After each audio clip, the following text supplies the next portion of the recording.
तमिलनाडु में हुए वायुसेना के हेलीकॉप्टर दुर्घटना में जनरल बिपिन रावत शहीद हुए और इस हादसे में 11 लोगों की मौत हो गई।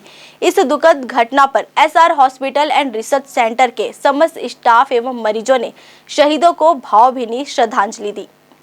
इस दुखद घटना पर SR hospital and research centre Durg के समस्त स्टाफ एवं मरीजों ने सभी शहीदों को भावभीनी श्रद्धांजलि दी।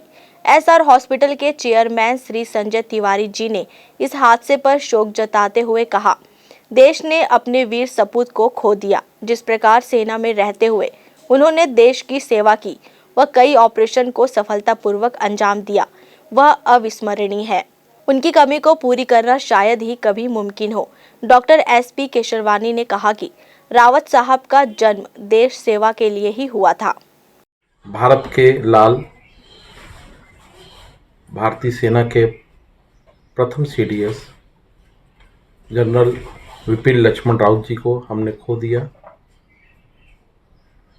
जिस अवसर पर एसआर हॉस्पिटल परिवार के सभी डॉक्टरों, नर्सिंग स्टाफ, अन्य सभी स्टाफ एवं भर्ती मरीज एवं उनके परिजनों द्वारा उन्हें 2 मिनट की मौन श्रद्धांजलि दी गई। भारत ने एक लाल खोया है।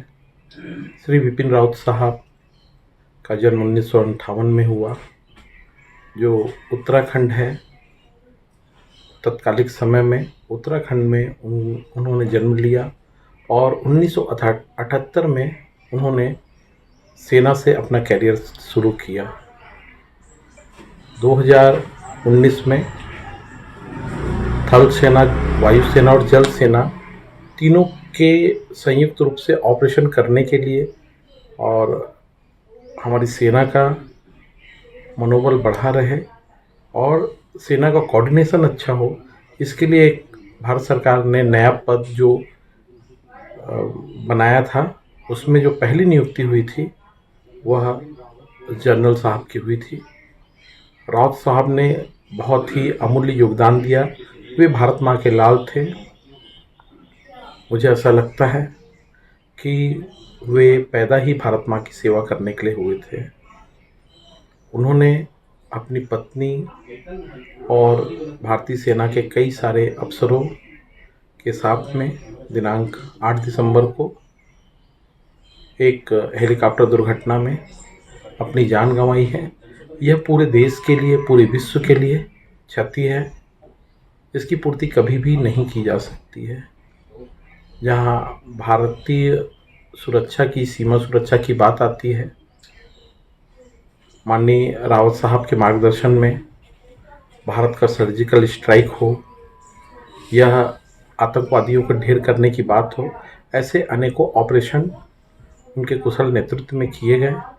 एक बार मैं पुनः कल की दुर्घटना में शहीद हुए समस्त भारतीय सैनिकों सहित जनरल श्री विपिन रावत साहब, उनकी पत्नी को विनम्र भावभीनी श्रद्धांजलि अर्पित करता हूँ।